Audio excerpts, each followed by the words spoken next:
remember this moment forever. All right, is Dom still out? Yeah. Cool. So today we are going to spend about an hour in the last class. I anticipate it'll take about an hour in this class too. In a nutshell, as a reminder, this is our first of 3 Quest Prep classes. I'm going to go through everything we have learned in PhysCalc from the beginning of the year to now. So it'll take about an hour. I'm going to do this uninterrupted. It's going to be like just me, like sketch comedy. The board here is great. However, if you have questions, I need to write them down and ask me at the end. So if I say something or if you want to go over more, make sure you make a note of it. You are absolutely not required to take notes during this time. In theory, you already have notes on all this stuff. You are welcome to jot down, as I said, any comments or questions, as well as anything you want to make sure you remember. If taking notes would be helpful for you, by all means, feel free to do so. Otherwise, if you would prefer to just sit back and absorb the content, that is also totally fine. Totally up to you. So, after that, we're going to have roughly half an hour, and then you guys are going to have some time to work on treasure maps if you would like, as well as to work on more studying. In terms of the other 2 classes, we have for Quest Prep. Next Monday, we are going to be doing just some Quest practice problems. So I'll have various genre of problem for you all. So we'll do curve sketching, we'll do some kinematics, and you'll have a chance to just pick and choose what you want to work on. And next Tuesday, the day before the Quest, we'll do some team trivia, Quest Prep, review gaming, which would be great. But today, let's talk about everything we have learned leading up to this culminating moment of Quest. And it all started because we realized that math, as we have seen it up to this point, is not amazing at dealing with how stuff changes. Math is really good at looking at the actual values of something, but geometry, trigonometry, algebra hit this kind of wall when we're trying to consider how something is changing from point A to point B. The first thing we looked at for this was our SIR modeling.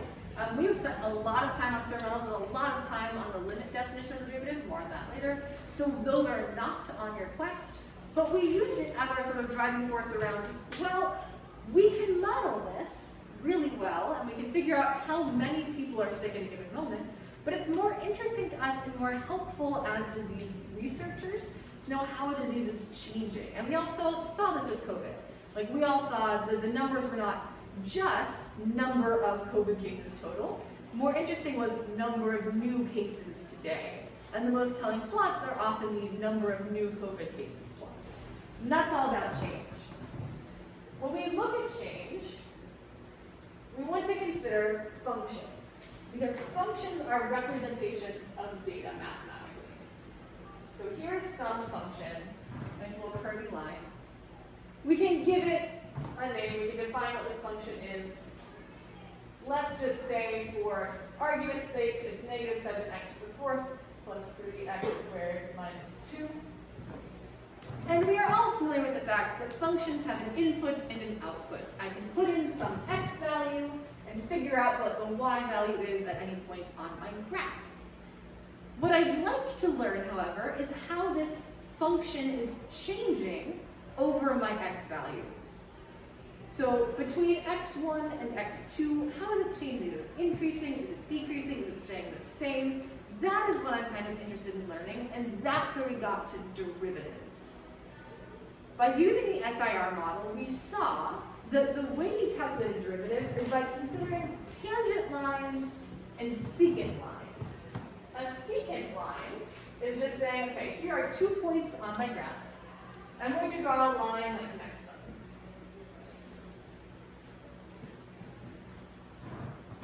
If I bring those 2 points closer and closer together, if I take this red point and I bring it closer and closer and closer, until finally it is just right over top of it, it is some infinitesimally small delta x away. Instead of a secant line, I get a tangent line. My tangent line, we've sort of said, is the line that just brushes the graph at any given point. that gave us our limit definition of the derivative. If we take the slope of that line with those points getting closer together, and again, we're not going to be dealing with the limit definition of the derivative for your quest next week. We are, however, interested in how the tangent line and its slope can be used to model the derivative. So the slope is actually equal to the value of the derivative at this point where I've drawn my line. So I can find the derivative right here by drawing a tangent line. I can find the derivative right here by drawing a tangent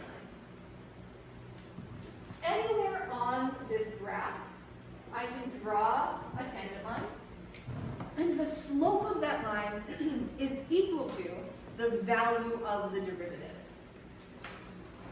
That raises some interesting points. There are several points on this graph that are of note, that are more noteworthy than others. I'm thinking specifically of a point right here, right here, right here, and down here. These are points where my derivative is equal to 0, where if I look at my slope of my tangent line, it hits 0 at these points.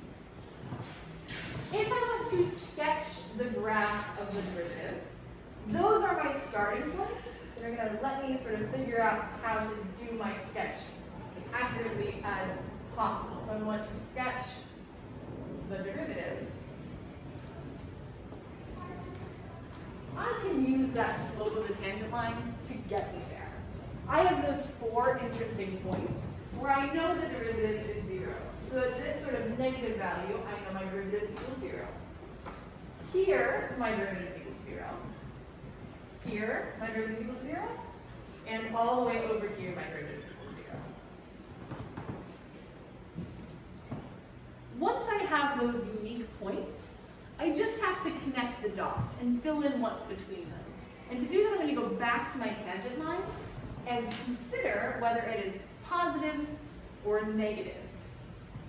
So on the left side here, my tangent line is a positive number, it's a little positive number, that is approaching 0. So on my left side here, I want the value of my derivative to be a positive number approaching 0.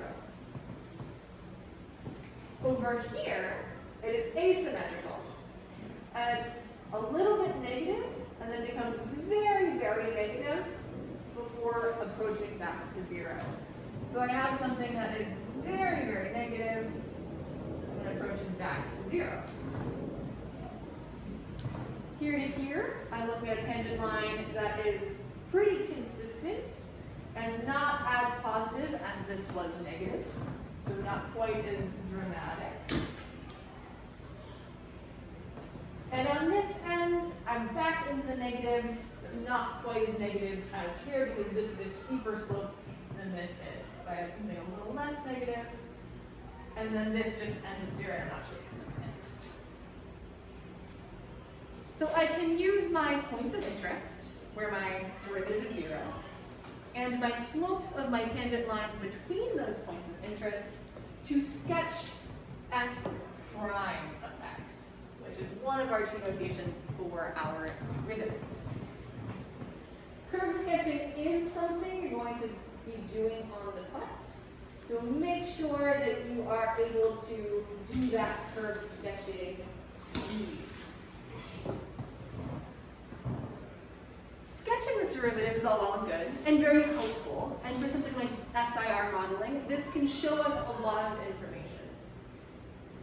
What is different, what is missing from this, if you will, is what the actual function is. Because this is super useful. I can say, what is my y value at some x? I'd like to be able to say, what is the value of my derivative at some x? What is the actual y value at some x?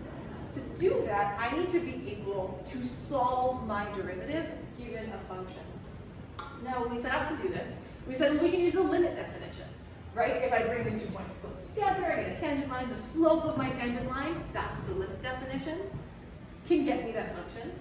But we practiced it a lot, we did a lot of it, and we saw it's kind of unwieldy. It's like it's a little difficult to manage, especially when you get into very complex functions. So we tried to find a path. We looked at x squared, and we saw that the derivative is 2x. We looked at x cubed, and saw that the derivative was 3x squared. X to the fourth had a derivative of 4x cubed, and x to the fifth had a derivative of 5x fourth. And we said, this looks like a pattern. And we noticed that I took whatever this number was, and I kicked it out front to get this number. And I did that here, kicked it out front, and got this number. And then realized that I also had this 2. So I must have to subtract 1, and that makes sense here because you've got a secret little 1 up here. So I take this number, drop it down, and that's my coefficient here. Then subtract 1 to get my exponent. Take this number, drop it down, subtract 1 to get my exponent. And this is how we defined our first derivative rule. Our first derivative rule, which is colloquially known as the power rule, says this: the derivative of some f of x, when f of x is equal to x to the n, is equal to nx to the n minus 1. Which is just taking my n, dropping it down, and subtracting 1. What's great about this is I can do this with any exponent, not just one that I can easily do the limit definition on. I could find out, for example, the derivative of x to the 71. It would be 71x to the 70. I could do x to the 11th. It is 11x to the 10th. This method works for any exponent I can dream up. So there's like, okay, that's great. This is super useful. But I have functions with other components. For example, coefficients. I have numbers in front of my x's. So what happens if this is actually 3x squared? And we did our limit definition, and we figured out, and we said that, well, that makes this not 2x squared. This turns this into 6x squared. And if I have 2x cubed, this becomes 6. If I have 4x to the fourth, this becomes 16. We found a pattern there that told us that if f of x is equal to kx, so x with some constant, the derivative, d over dx, of that function is equal to the constant times the derivative of the function. So I'm going to take my constant, I'm going to take it outside of the derivative, and it stays there. So what this means is that I'm just going to leave this 2, and then I'll multiply it by the 3 I got from doing this rule. These rules stack. You can use more than one of them at once. You can use more than one thing at once. In order to find the derivative of this function, the last thing I need to think about is what happens if I'm adding multiple things together. I don't just have negative 7x to the fourth. I have negative 7x to the fourth plus 3x squared minus 2. So we found out, again, through using our limit definition, that our final rule here says that if you are adding together two functions, for example, negative 7x to the fourth and 3x squared, if I'm adding those two functions together, my derivative of that is equal to the derivative of the first one plus the derivative of the second one. I can just do the derivative of the two of them separately and then add them back together at the end. This also works for subtracting. So if you're subtracting, you subtract. Yes, Oscar. Does that only work when there's two functions that you are derivativing? Great question. No, this can be as many as you want. So this could be 3 things. This could be 4 things. You could have a polynomial that is 10 items long, and you could still do this. So even though this has 3 items, we can still do it. Yeah, this is an infinitely active thing. Rose. If we have f prime prime of x, for example, for the equation we gave on the left, would we like keep on stacking the multiples because we take n and multiply the coefficient by it, so we end up with like negative 84x squared? Like if you did the derivative of the derivative? Yeah. Yes. So if you were to find the derivative and then do the derivative again, these rules would apply whole cloth the second time. So if you have like a large exponent, then you're going to end up with like a very large coefficient. Yes. Because you're taking like the factorial of it. Correct. As you do more derivatives, your coefficients get much larger. Great note. So with these rules in hand, I can find the derivative of this function up here with those rules. My first term here, negative 7x to the 4th. I'm going to take my 4, drop it down, multiply it by negative 7 to get negative 28. Then I'm going to subtract 1 from my exponent to get 3. Same thing here, I'm going to take my exponent, drop it down, multiply it to get 6x. To the 1. And the derivative of any constant is 0. So d over dx of a constant k is always equal to 0. So I get f prime of x equals negative 28x cubed plus 6x. As Rose was saying, if I want to take the derivative of this derivative, I can absolutely do that. You can always take the derivative of a derivative. To do that, I would just multiply the 3 with a negative 28 and do my whole process again. So this is great. This is a successful set of instructions that tell us how to do any derivative of any polynomial function that we want. Not only can we do polynomials like these, but there are even more complex functions that it turns out follow the same rules. For example, functions that have exponents in the denominator. And that is definitely a kind of function you will see on request, so make sure you know how to deal with those. These are functions that look something like f of x equals 3x cubed minus 7 over x squared plus x over 6 minus 3 over x to the 5th plus 6. Look at that, gnarly function.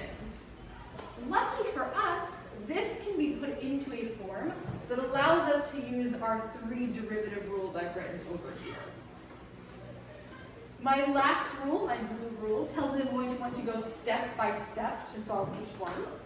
So when we're trying to find f prime of x,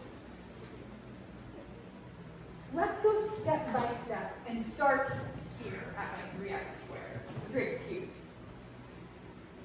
This is a pretty basic polynomial function. We've seen a million of these. I'm going to take my exponent, drop it down, 3 times 3 is 9. Subtract 1, and I get 9x squared. Now, things start to get interesting with the next number, which is 7 over the next function, which is 7 over x squared.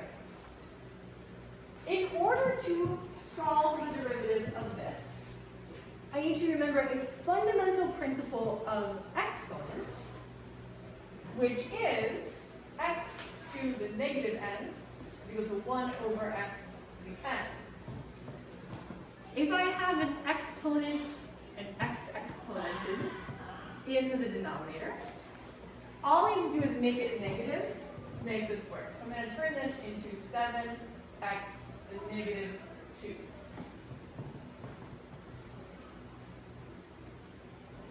Once I have converted this to 7x to the negative 2, now this looks like something I can use my rules on, which is exactly what I'm going to do. Negative 2 times 7 is negative, it's positive. Yeah. Negative 2 times 7 is negative 14. Negative 2 minus 1 is negative 3. Make sure you are being careful. You are still subtracting 1, not adding 1. So this exponent, when it's negative, will become more negative.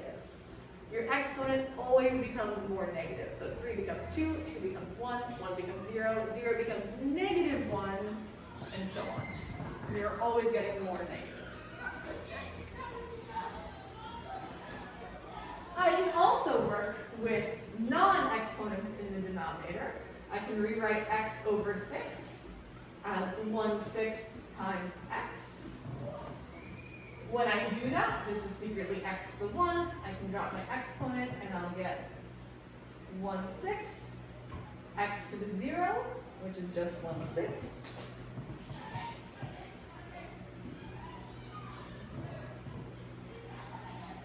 For my 3 over x to the 5th, I'm going to do my exponent again. This is 3x to the negative 5th.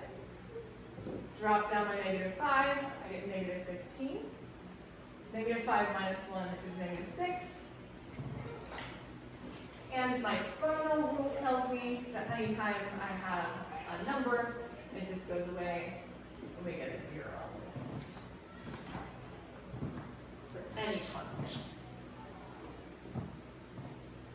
Now I can go back through and simplify all of my row negatives and things, and I'm going to go ahead and put it back into this positive exponent form. You are not required to put it back into positive exponent form. You're welcome to leave it like this. You are required to simplify out any negative signs. So I don't want to see like minus negative. I'm going to just see that simplified to plus. So f prime of x simplified, 9x squared, plus 14 over x cubed, plus 1/6, plus 15 over x.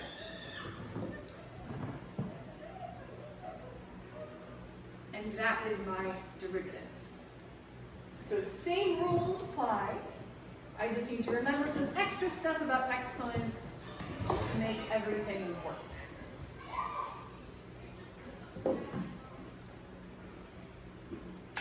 So, we figured out how to do this, did some practice with polynomials, and realized that this is actually a pretty darn useful thing to do. This is a good system. Not only is it useful for math, it can be applied to the real world. Not just to disease modeling, but to physics as well. Because just like calculus is the math of how stuff changes, physics is the science of how stuff changes. Energy changes, and how position changes, and how movement changes, and how stuff is moving. So we thought about position as a concept. Right now I'm at some position, and I'm at some position relative to the world around me. So I am 2 floors up at Meridian Academy. I am approximately 7 feet from Anna. I am approximately 12 feet from the wall. You need to have some relativeness to your position to say where you are in space. And often, it's useful to define some 0 point. So if that table is 0, I am 5 feet from 0. I'm at a position of 5 in feet. What happens then if I move my position, if I change it? Now I'm 6 feet, 7 feet, 8 feet, 9 feet, 10 feet. My position is changing with time. When my position changes with time, it is my job to consider what that means physically. I have some position measured in meters. And if I am moving, I then have some velocity measured in meters per second. How does my position change over time? Position over time, meters over seconds. If my position is changing by 1 square every second, I have a constant velocity. But my velocity can change as well. My velocity can change by time itself. So maybe I start at 1 meter per second, now I'm going 2, now I'm going 3. My velocity can increase with time as well. I can go some meters per second, in some given time. And we call that acceleration. Some meters per second, or meters per second squared. And if velocity is a change in position, and position is a change in time, position is a change, well, yes, oh my god. If velocity is a change in position, and acceleration is a change in velocity, there we go. I can apply my change math to these concepts. And I can realize that the velocity is the derivative of the position. And the acceleration is the derivative of velocity. The math of how stuff changes also applies to physics. In order to do this, we need some position equation. And we realize that this is physics. This is the real world. This is real stuff. So we learned about how to actually measure something's change in position using LoggerPro. So we took a few little videos of someone throwing something up in the air. This is Seth. I don't know if you guys can tell, but it's clearly accurate. Throwing this up into the air, and then it fell back down over here. And you took a little video. And we marked the location of this in the video. We said, okay, it's here, it's here, it's here. We added little dots to tell us exactly what the position was. And LoggerPro sets an x and y coordinate axes and says, okay, I'm going to set a little x, y. I'm going to make this the origin. This is my y. This is my x. And I'm going to tell you where the ball is in reference to all those things. And it plots for us some very useful data.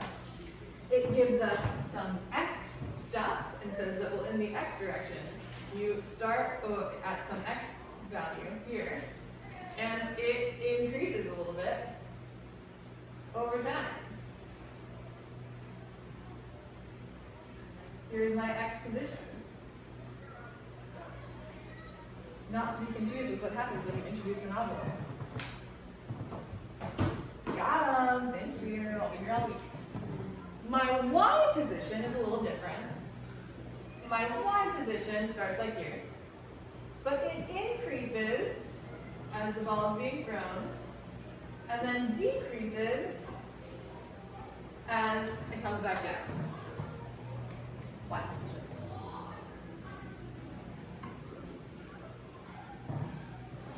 And we said, ooh, this curve, look at that curve. That curve looks like something we know. That curve looks like a curve we're all familiar with. That curve looks parabolic, and we fit a curve to it, and it turns out it is indeed pretty gosh darn parabolic. We can fit a function that says something like negative 4.9 t squared minus 3t plus 6.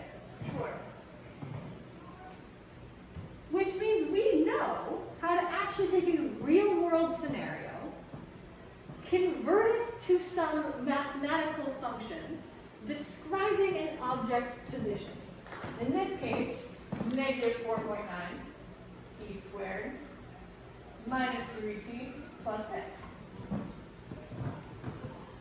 Which is great, because now I have a position equation, and my velocity is the derivative of my position.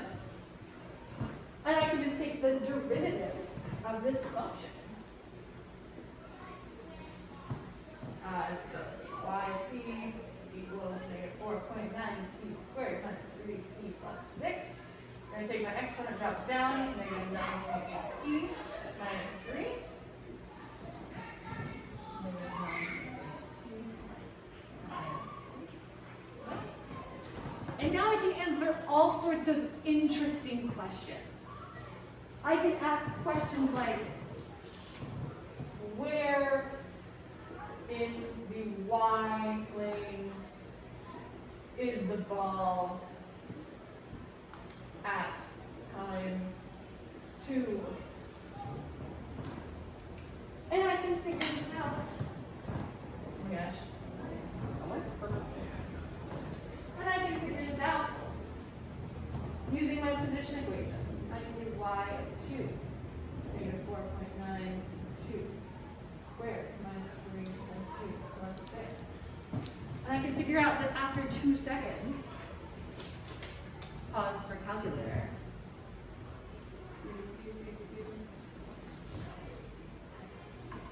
It is at negative 19.6 meters.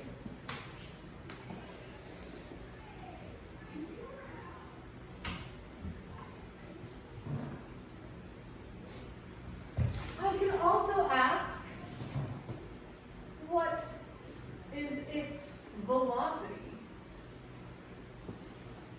And I can use this equation to do y prime of 2.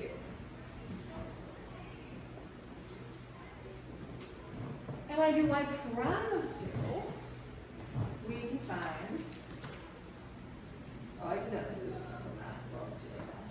It is at negative 32.6 meters per second. In the position equation, is it this the plus 6 shouldn't be there? In the position it should, not in the velocity. And the velocity goes away.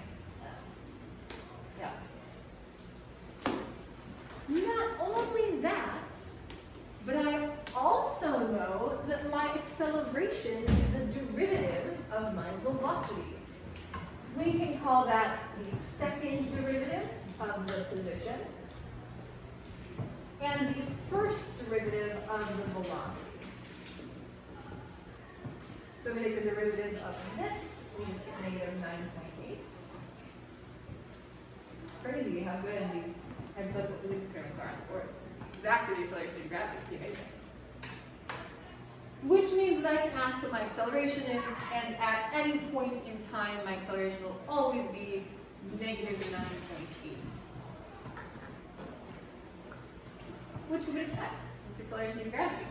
We love the acceleration due to gravity. And if we're working in the y plane, it's always going to be the acceleration that we have, unless we've given it some additional acceleration. Pretty darn exciting. Which is great. Super useful, super awesome. We can take lots of videos, we can find lots of equations, we can do all kinds of stuff. But the one issue with this is that we have to have a position equation to make it work.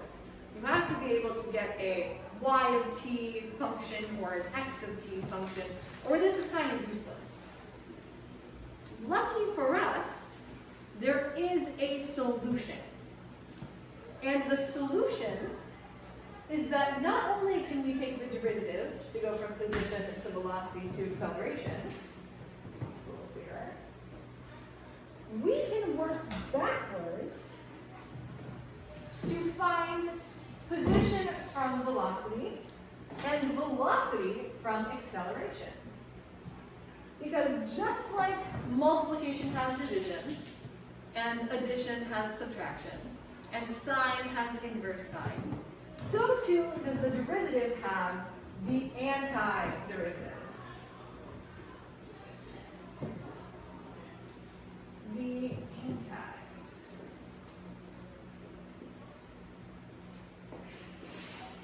The antiderivative is the thing that undoes the derivative. So if you think about taking a derivative as doing a process, this is the undoing of that process. And not only does the antiderivative exist, it is relatively easily found graphically. Because the antiderivative is actually just equal to the area under the curve of the function, which is crazy. This is literally the fundamental theorem of calculus. That is how insane it is. This is the building block of calculus. It's so cool. If I have some acceleration, so here's time, here's acceleration. Let's say my acceleration is 5 meters per second squared. I am on another planet with less gravity, it's about 70% Earth-sized, So it has an acceleration of gravity of 5. If I want to find the change in my velocity with that acceleration, I can use the area under the curve to do so. So I can ask something like, if I start at rest, what is my velocity? After 3 seconds. So if I jump off a cliff on the sport world, and I fall for 3 seconds, what is my velocity after those 3 seconds? Well, here's my acceleration, 5 meters per second. Here is my time of 5 seconds. I want to figure out how much my velocity increased from 0 It's under 3, right? Oh, thank you. I'm changing it to 5. I changed my mind. I just really want to make sure I jumped off that cliff, like, I committed. Oh, yeah. The area of a rectangle is base times height, which is 5 times 5 in this case. They're both 5, not to scale. So my area is 25. And we can look at our units and say, well, this is in meters per second times seconds. Seconds cancel, and I get 25 meters per second.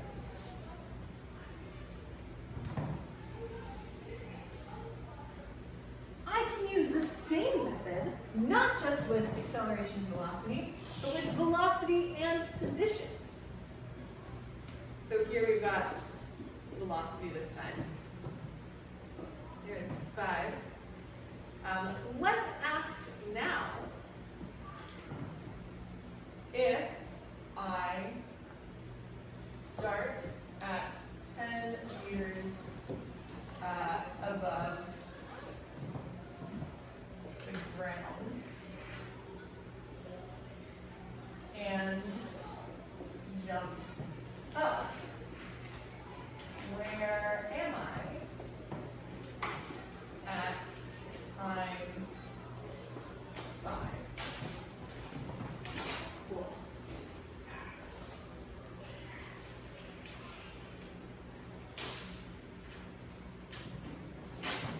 My velocity in this case would be decreasing over time. Starting at 0, okay, we can invert this if we would like. So let's adjust this a little bit so we don't have to invert my beautiful graph.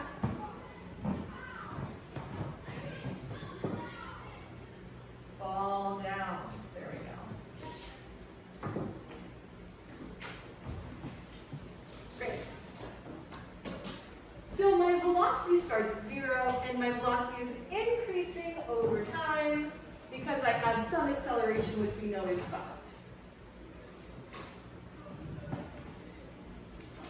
So let's say that we know my velocity at time 5 right there. Let's say that we know that velocity to be, oh, there we go, it's 25 meters per second. 25 meters per second. To find my position, my change in position, I want to find the area under this curve. This curve is a triangle. So my area is 1/2 base times height, which is 1/2 5 times 25.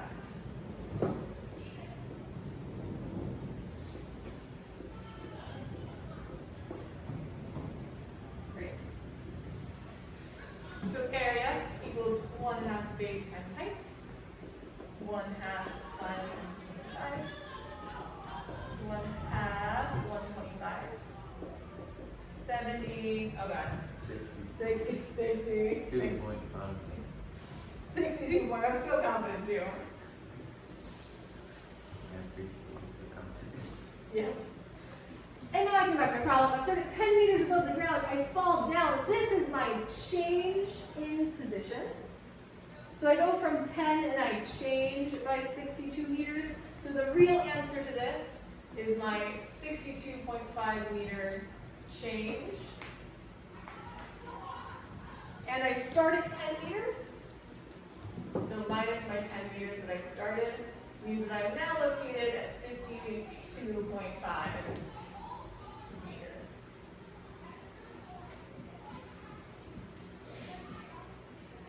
But use my area under the curve to figure that out.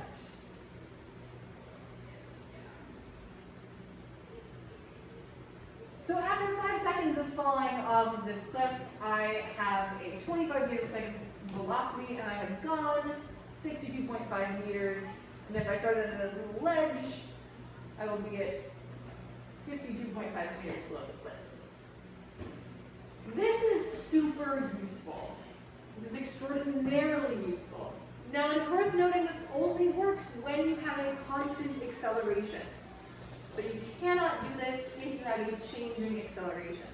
But if you do have a constant acceleration, this allows us to relate things like position, time, velocity, acceleration. And we can apply this methodology to calculating general ways of determining those things.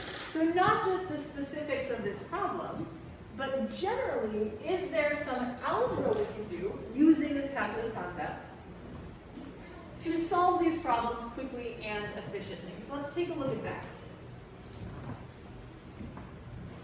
So I'm going to take my same concept here, but I'm going to generalize.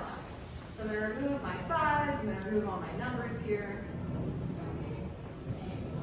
This time, I want to, in general, consider some acceleration A. And I want to consider some change in time, delta t.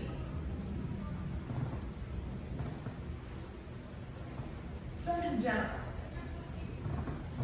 I'm going to have the same area equals base times height here, but instead of having numbers, it's just going to be the area is equal to A delta t. Acceleration times delta t. It's pretty useful. So my area, which we said is my change in velocity, is equal to the acceleration times the change in time. Hi Alex, I forgot my lunch. Can I interrupt? Go for it, Ivy. Change in velocity can be phrased as v2 minus v1. And I get a nice little equation here, which is my second velocity minus my first velocity, my change in velocity, is equal to my acceleration times time. That comes right from that there. And I want to generalize my velocity even more than I generalize my acceleration, because sometimes our velocity does not start at 0 like it does here. Sometimes my velocity starts at a different value. So let's see what happens if I have some starting velocity, because I can make that 0 later, but let's just for now assume we do have some starting velocity. And see what equations we can come up with on the velocity side of things.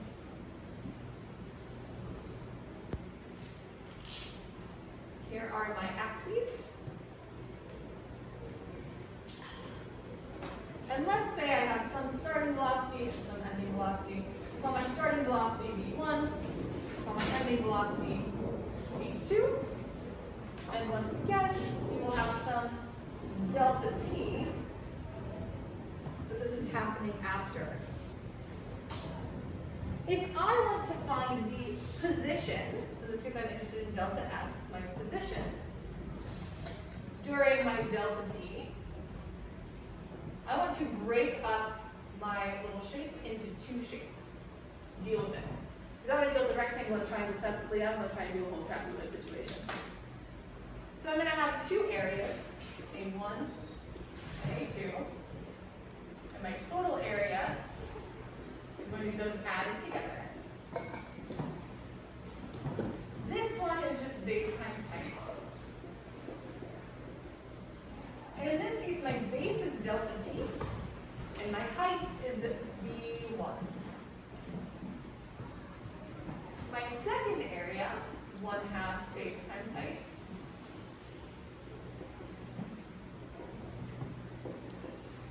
My base is delta t. My height here is v2 minus v1. So that V2 minus A1. So I've got my A1, got my A2. All I have to do to find delta S is add those together. Delta T times V1 plus A1 half delta T V2 minus V1. Rearranging that, delta S equals V1 delta T plus 1 half V2 minus V1 delta T. This is great, very useful equation, love this equation. But let's assume that I don't necessarily know both velocities, and instead what I do know is the acceleration. So I'm going to try and put this in terms of something with the acceleration. I luckily just found out that V2 minus V1 can be written in terms of acceleration delta t. So I'm going to plug that in there. So I'm going to plug in. Is the final equation the one you're writing on now, or the one above? So this is just not the one we use regularly. I'm going to write the one we use regularly. Okay. This is still a perfectly valid equation. We just use it in different form. Because V2 minus V1 is A delta t, and I have a V2 minus V1 here. When I plug that in, I get delta S equals V1 delta t plus 1 half A delta t squared. Which you all might recognize as my third kinematic equation. So that first one, we arranged to get equation number 1, the one in blue. That is equation number 3. Equation number 2 just comes if I don't have any acceleration going on there. So no acceleration, that is this equation. And number 4 is a combination of the previous equation. So all of my kinematic equations can be calculated just from my antiderivative. Any problem I can solve with kinematics, I can solve with antiderivative and vice versa. So if you're ever not sure what kinematic equation to use, just look at your antiderivatives and set up a little antiderivative situation. Now this is really good. This is really great because it means that we no longer require a function in order to solve problems. Now we can solve problems just given some amount of information like time, velocity, acceleration. We don't need whole functions. And oftentimes, when we're doing analysis of real world stuff, we're not going to be able to find full equations anyway. We're going to be dealing with, oh, I took one measurement of speed, and it's this. I took one measurement of acceleration, it's this. Or, oh, my car crashed, I can see the skid marks. This is how far they are. This was how fast I was going. Those are much more measurable than this is the entire position function for this motion. So this allows us to make measurable physics happen. And we can see an example of that here. Alex is driving at 25 meters per second and slams on the brakes.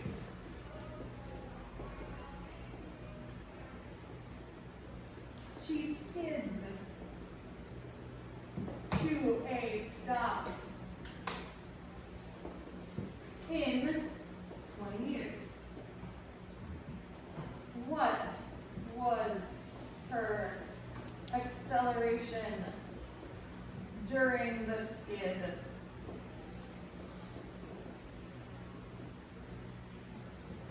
Now this could be set up as one of these problems. We have some information. We have our V2, we have our V1. We know what the inside here is. So theoretically, yeah, we could totally make this into a graphical problem. But we have our kinematic equations.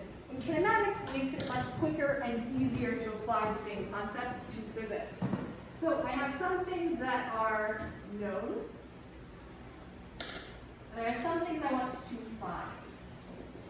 Well, I want to find my acceleration right there. Let's see what I know. I know my starting velocity is 25. I know I skid a stop in 20 meters, so I know my delta S is 20 meters. And I secretly know that I skid to a stop, which means my V2 is equal to 0. So I have my starting velocity, my ending velocity, my change in distance, and I want to know my acceleration, like how bad was this like herky-jerky wise. So I have V1, V2, delta S, and A. I'm going to come on over to my equations and see if there's one that deals with the V2, V1, A, and delta S. And it turns out equation number 4 does just that. Kinematic equation number 4 says V2 squared equals 2A delta S plus V1 squared. V2 is 0. A we don't know yet. Delta S is 20. And V1 is 25. Now I only have one variable. If you have more than one variable, you gotta go back and try again because we use a different equation. You only have one variable. And I'm gonna get 0 equals 40A plus 25 squared is what, 625? Yes. 625 equals 40A.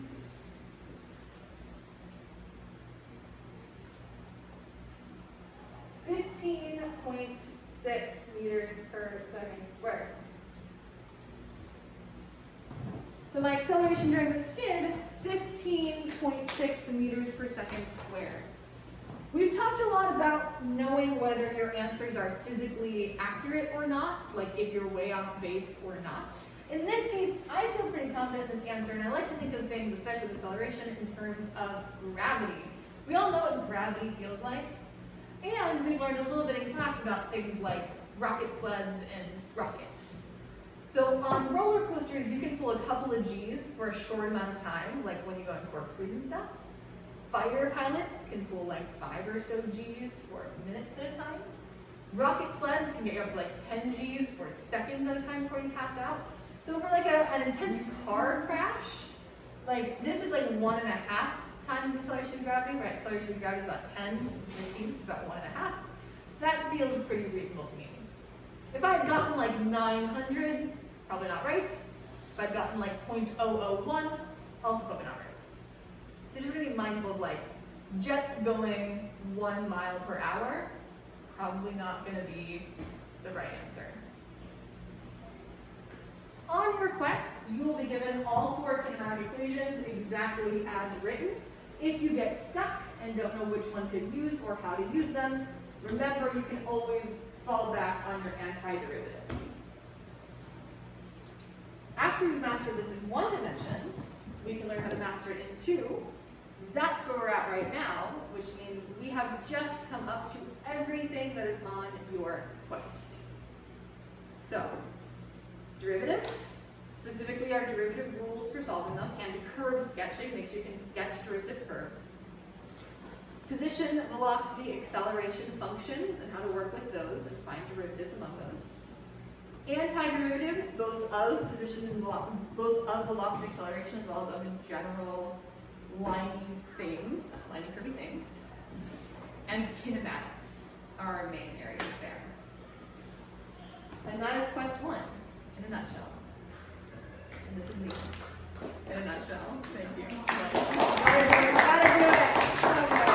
Love it. Again, on Monday we will have like problem reviews. So if you're like, wow, I really wish to do some more curve sketching, do it Monday. If you're like, wow, I really want to do some more area of the curve, Monday.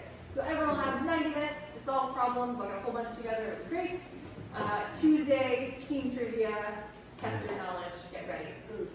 I'm going to stop my recording now. I think